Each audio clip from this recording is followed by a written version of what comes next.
La próxima presentación es del licenciado Mauricio Saldívar. Será la presentación de cómo gestionar las crisis urbanística y climática. Él tiene formación académica en meteorología de la UBA y en ambiente de la UTN. Es doctorando en geografía y periodista científico. Especializaciones y posgrados sobre meteorología, gestión del riesgo, resiliencia urbana, cambio climático, ciudades inteligentes y desarrollo sostenible. Fue director de hidrometeorología de la Municipalidad de La Plata y director ejecutivo del Sistema de Alerta Temprana del Gobierno de la Ciudad de Buenos Aires en 2015. La Oficina de Naciones Unidas para la Reducción del Riesgo de Desastres lo designó Advocate de la campaña global Desarrollando Ciudades Resilientes. Actualmente es investigador y profesor de grado y posgrado en la Universidad de El Salvador y vicepresidente de la empresa argentina de navegación aérea EANA. Gracias, Horacio. Mauricio. Quiero agradecerle a Loma y a todo el equipo por realmente estas jornadas han sido muy ilustrativas para mí de una realidad que por ahí desconocía. Y realmente estoy sorprendido por cómo se han podido recuperar después de este desastre. Desastre. Hoy les mencionaba que me llamaba la atención cómo utilizaban el término catástrofe, porque hay como una especie de consenso en llamarlo como desastre, catástrofe a lo que pasó. Pero la definición de desastre, que es la aceptada por la Oficina de las Naciones Unidas para la Reducción del Riesgo de Desastre, abarca todas las intensidades de los desastres, de aquellos de menor cuantía hasta aquellos que pueden ser catalogados como catástrofe. Y yo estoy muy preocupado con el tema del significado de las palabras. Y desastre, ¿saben de dónde viene el origen de la palabra desastre? Dis es sin, vieron, disfónico, estoy sin voz. Astra, que es la segunda parte, de las estrellas. Se llamaba desastre porque en la antigüedad se creía que los dioses nos habían abandonado, que un desastre era un castigo divino en el cual nosotros no teníamos ningún tipo de responsabilidad. Castigo divino. Bueno, lamentablemente el desastre solo ocurre cuando, en este caso, la naturaleza se encuentra con la sociedad. ¿Sí? El desastre es una construcción social. Miren esta imagen. El concepto de tener gente apilada y apiñada en espacios reducidos es algo que es relativamente nuevo. Hasta 1820, solo una ciudad en la historia de la humanidad había alcanzado 1 millón de habitantes, la antigua Roma. En 1820, Londres fue la primera ciudad del mundo moderno en tener 1 millón de habitantes.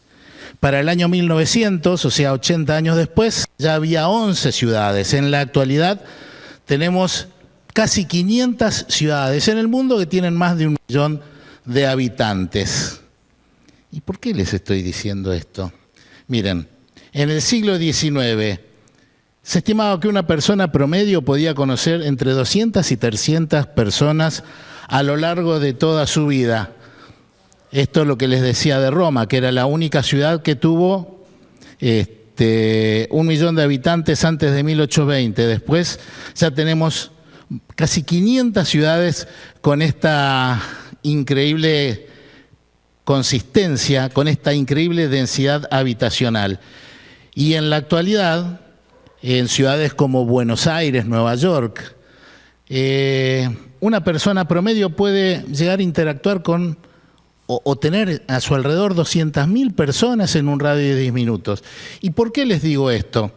Porque el Homo urbanus, que es el habitante de las ciudades, nos hemos vuelto parte de las ciudades, nos estamos concentrando, forman hoy parte del 55% de la población global, pero se estima que en el año 2050 va a ser el 68% de la población la que va a vivir en las ciudades. En Latinoamérica, hoy estamos en el 80%, pero se estima que para el 2050 vamos a ser el 86%. ¿Y Argentina? Argentina hoy tiene el 93% de su población viviendo en ciudades. Nuestro país es uno de los lugares más urbanizados del planeta. Estamos al mismo nivel de densidad poblacional urbana que, por ejemplo, el sudeste asiático. ¿Cuál es la densidad poblacional de Bahía Blanca? 2.300, 2.500 personas. Tenemos casi la densidad habitacional, la densidad poblacional, 2.300, 2.500 habitantes por kilómetro cuadrado. Tokio tiene alrededor de 3.000.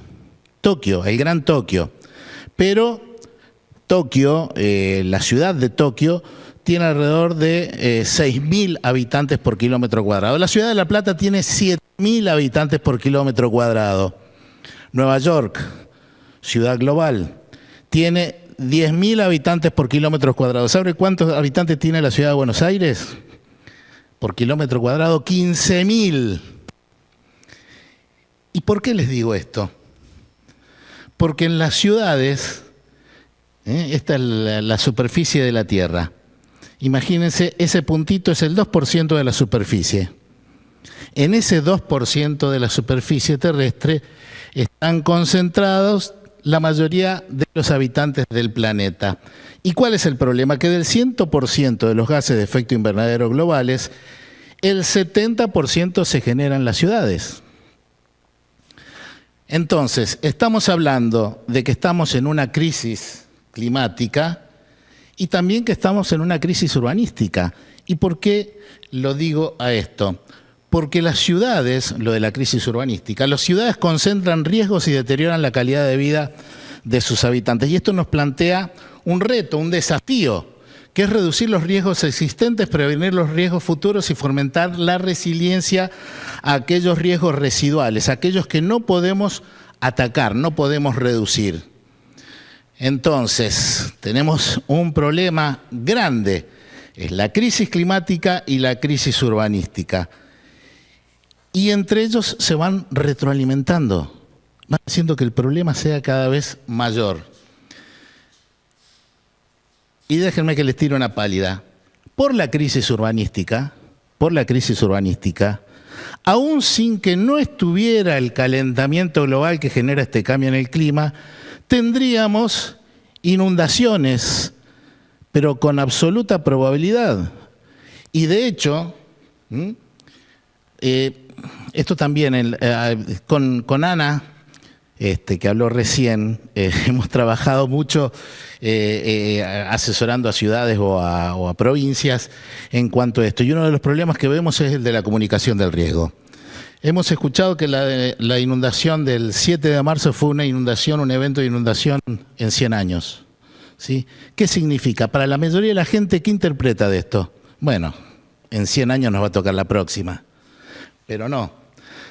Una inundación de 100 años es una inundación que estadísticamente tiene un 1% de probabilidad de que ocurra en un año dado.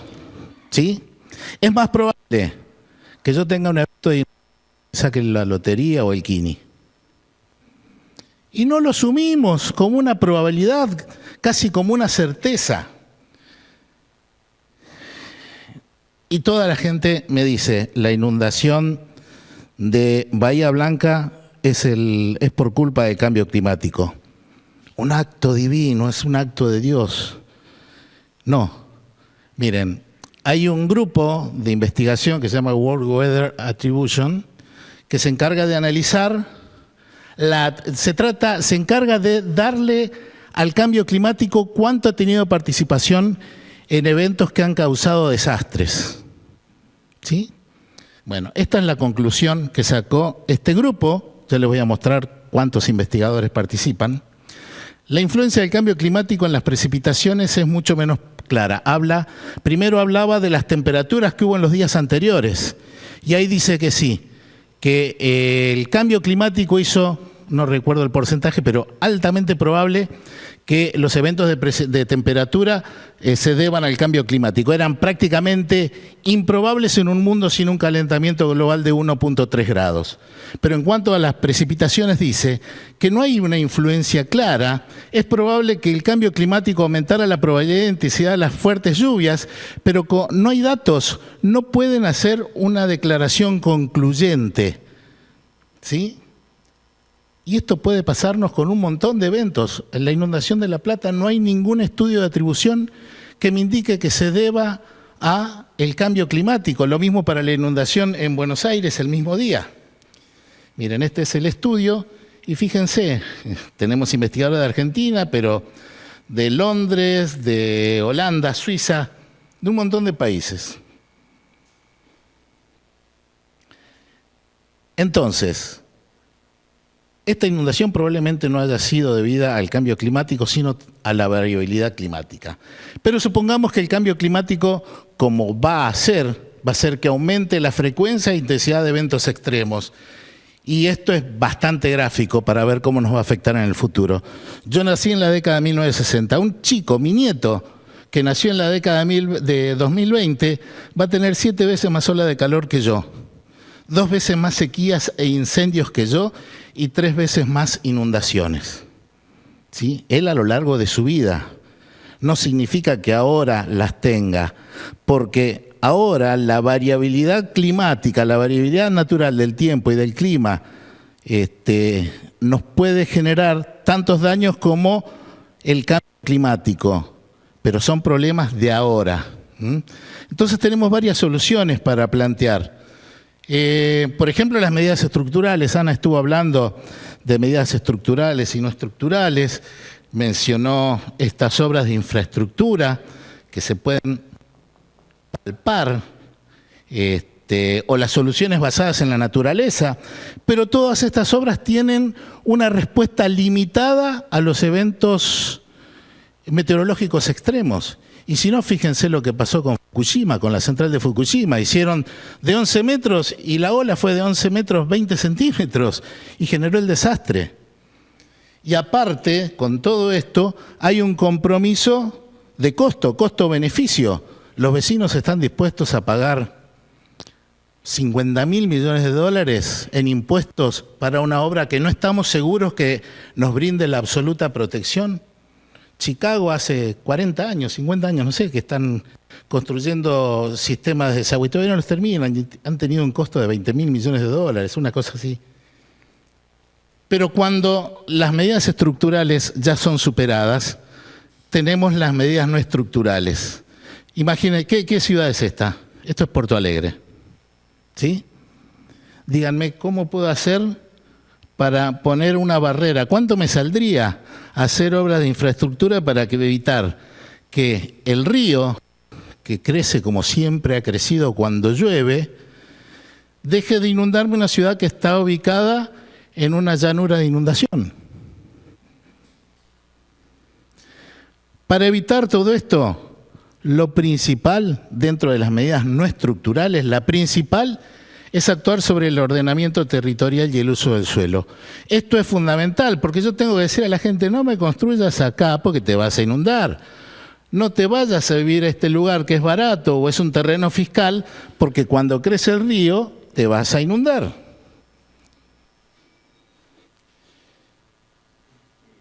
Entonces, cuando nos yo esto no lo iba a poner porque ayer hablaban de que la ciudad había trabajado en un plan de ordenamiento territorial, pero después nos contaron que no tenían considerado el riesgo de inundaciones. Entonces, estas son las preguntas que nos tenemos que hacer cada vez que se hace un plan de ordenamiento territorial. ¿Está la ciudad zonificada de forma adecuada teniendo en cuenta, por ejemplo, el impacto de escenarios relevantes de riesgo en las actividades económicas, la producción agrícola y los centros de población? ¿Se fomentan enfoques a través del diseño y la consecución de un nuevo desarrollo urbano para promover la resiliencia? Esto sería, por ejemplo, construir en palafitos en zona inundable, no sé. ¿Existen códigos o normas de construcción y de ser así abordan amenazas y riesgos conocidos y específicos de la ciudad? ¿Se actualizan con regularidad estas normas? ¿Se controlan? La recomendación es revisar los códigos de ordenamiento territorial y de uso de suelo cada 5 años. La mayoría de las ciudades se toman hasta 20 años. Y con el dinamismo del crecimiento de las manchas urbanas y con el entorno que tenemos en base al cambio climático, es fundamental hacerlo con más frecuencia que la que realmente se hace en la actualidad. Se aplican ampliamente, se hacen cumplir adecuadamente y se verifican las reglas de zonificación, los códigos y las normas de construcción. No. Ana dijo al pasar así que con Ana hemos trabajado un montón, hemos hecho un montón de trabajos. Y siempre les pedimos a los municipios o a las provincias que nos pasen todo lo que tienen, que nos digan cómo están, por ejemplo, si tienen el código, nos dicen que sí. Después entramos a investigar, les despedimos medios de prueba. Cuando nos dan el medio de prueba, no, está en un proyecto el código, ya cambia. Y después, por ejemplo, cuando hablamos del sistema de alerta temprana, dicen tenemos, le avisamos a toda la gente, bueno, danos medios de prueba. Bueno, tenemos las redes sociales. Perfecto, ¿cuál es? Tal. Entro a ver y el último evento que fue avisado a través de las redes sociales fue de hace 2 años atrás. Y hubo eventos de riesgo. Con esto quiero decir de que en realidad las falencias que tenemos son mucho más serias de las que podemos llegar a suponer en cuanto a lo que es la gestión del riesgo en las ciudades. Por eso hay un cambio de paradigma en cuanto a la gestión del riesgo de desastre. Digo paradigma porque es una palabra que tengo que decir una vez por semana por lo menos.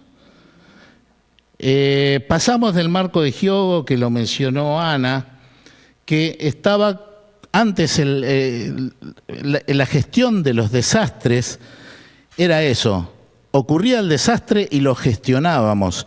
Ese paradigma cambió, ya la dije 2 veces, la semana que viene no la voy a decir. Cambió por el marco de Sendai, que el marco de Sendai dice, no vamos a actuar una vez que ocurrió el desastre, vamos a actuar sobre el riesgo de que desastre ocurra, porque si el desastre ocurrió, ya la gente está sufriendo, ya el daño está hecho, los costos son mayores. Trabajar sobre el riesgo de desastre implica mucho menos esfuerzo, aunque parezca una contradicción. Entonces cambiamos del enfoque reactivo ante un desastre, vamos a la respuesta. Hablaban ayer de que en la mayoría de las defensas civiles son bomberos los que están, porque son las personas que están acostumbradas a dar la respuesta, pero no ese es el enfoque que debemos darle a la gestión del riesgo en las ciudades. Tenemos que poner gente que vea más allá de la respuesta, que se anticipe para que no ocurra el desastre.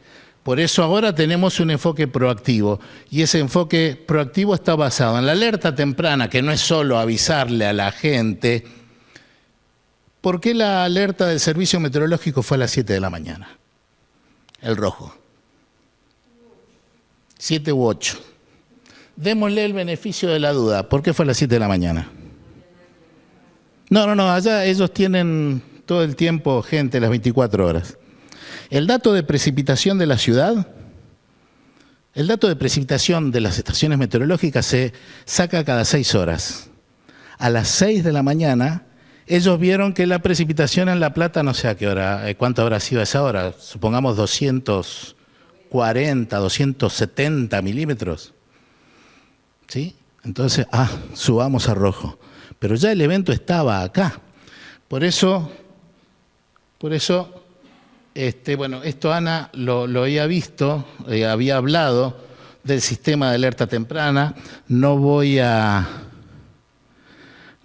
a duplicar todo, pero el conocimiento de los riesgos y el seguimiento y la alerta es responsabilidad del gobierno local.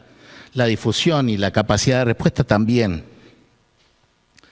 La ley 27287 del SINAGIR reconoce que la percepción y el conocimiento del riesgo varía según cada localidad. No es lo mismo una lluvia de 30 milímetros en una ciudad que en otra. No es lo mismo una lluvia de 70 milímetros en la ciudad de Buenos Aires, que tiene un sistema de 70 milímetros en 1 hora. un sistema de drenaje pluvial con capacidad de 50 milímetros que en La Plata, cuyo sistema de drenaje pluvial es de 30 milímetros. Una de las dos se va a inundar antes. El riesgo cambia. Esta ley enfatiza la importancia de la participación de las comunidades locales en la gestión del riesgo. Pero además, lo que dice la ley 27.287, que es responsabilidad primaria de los gobiernos locales el implementar estrategias de gestión de riesgo adaptadas a las necesidades específicas de cada territorio. Y con esto me habilita a mí a hacer las propias alertas de la ciudad, porque el servicio meteorológico puede advertir sobre cualquier fenómeno meteorológico, ¿sí? Pero el gobierno local es el que debe emitir las alertas de riesgo local. Son los especialistas en la gestión del riesgo local, y ahí entra la academia, ¿sí? En base a las vulnerabilidades de la población ante diferentes amenazas naturales y el grado de exposición a ellas, lo que les decía Ana recién, ¿sí? Es el especialista local el que conoce qué barrio está más expuesto a una crecida de un arroyo, que el servicio meteorológico no te da alertas de crecida de arroyos. Te dice cuánto va a llover y ahí terminó su alerta. Pero tampoco te dice qué tenés que hacer, hacia dónde tenés que ir. Eso todo es responsabilidad del gobierno local. Entonces, si bien una alerta de riesgo local no es igual a una alerta meteorológica, se debe basar en el alerta meteorológico para definir qué protocolos aplicar por parte de los organismos municipales y la población. Por eso hay ciudades que tienen sistemas de alerta temprana en el cual han gastado millones de dólares, más de 2 decenas de millones de dólares, y no han emitido un solo alerta a la población. Y hay ciudades que han gastado algunos cientos de miles de dólares en un sistema de alerta temprana y han emitido alertas a la población. O sea, el dinero no es lo que hace efectivo un sistema de alerta temprana. Una alerta meteorológica y una alerta de riesgo local no compiten entre sí, aunque pueden parecer contradictorios. Por ejemplo, en la Municipalidad de La Plata, yo estuve trabajando 10 años allá después de la inundación, y el servicio meteorológico daba el cese de alerta, y nosotros manteníamos el cese de alerta, y nos criticaban de otros lugares por qué no dimos el cese de alerta. Pero nosotros tenemos agua todavía en la calle, tenemos gente evacuada, es diferente cómo se debe manejar uno del otro. Y solo eso, los tiempos de emisión, de cese, qué tipo de riesgos, los puede hacer solo el gobierno local. Una alerta temprana, ya sea meteorológica o de riesgo local, es insuficiente si quien la recibe desconoce qué tiene que hacer para mitigar el riesgo de desastre. Eso es fundamental, es decirle a la gente qué hacer en caso de una amenaza materializada. Pero volvamos a la gestión del riesgo de desastre. Para que sea efectiva, debe haber un reconocimiento político de los beneficios de la gestión integral del riesgo de desastre, junto con una planificación efectiva, legislación adecuada y un presupuesto. Reconocimiento político. El jefe de gobierno y el Consejo Deliberante, una planificación efectiva hecha por los funcionarios que les corresponde. Y también tienen que tener un presupuesto. Señores, sin dinero no se puede hacer nada. Ahí está, se repitió. También, para que sea efectiva la gestión del riesgo de desastre, tenemos que tener roles y responsabilidad de todos los involucrados, con sus mecanismos de colaboración claramente definidos y documentados antes de que ocurra el evento, no después. Ha habido desastres en algunos municipios que iban armándolo sobre la marcha, y al armarlo sobre la marcha fue más el daño que generaron por una mala coordinación que lo que había provocado el evento en sí. Los planes de contingencia deben ser dirigidos a las necesidades individuales de las comunidades, vulnerables a las autoridades también, porque tienen que saber qué es lo que tienen que hacer, y a los responsables de la gestión de emergencia. Y en este contexto de crisis climática y urbanística, el riesgo de desastres en las ciudades es cada vez mayor. Perfeccionar las alertas tempranas, meteorológicas y las de riesgo local, Es prioritario para proteger vidas y bienes, asegurando así el desarrollo sostenible de las comunidades. Y remarco, se necesita decisión política para hacerlo, planificación estratégica, y para esto el Consejo Deliberante tiene que intervenir y establecer leyes que trasciendan los gobiernos políticos. No puede, como ha pasado y como está pasando en algunos municipios, que llega una gestión política y, como estamos acostumbrados los argentinos, yo voy a refundar todo y vamos a hacer todo de nuevo y se empieza de cero y es un ciclo de nunca acabar. Tiene que ser una decisión política, de una política estratégica de gestión del riesgo que trascienda los cambios de gobierno. Tiene que haber recursos humanos y económicos disponibles, coordinación entre los tomadores de decisión, la academia, el sector privado y la ciudadanía. Si la ciudadanía no asume una política de gestión del riesgo como propia, esa política de gestión del riesgo va a estar condenada a desaparecer, a no existir más. Muchas gracias.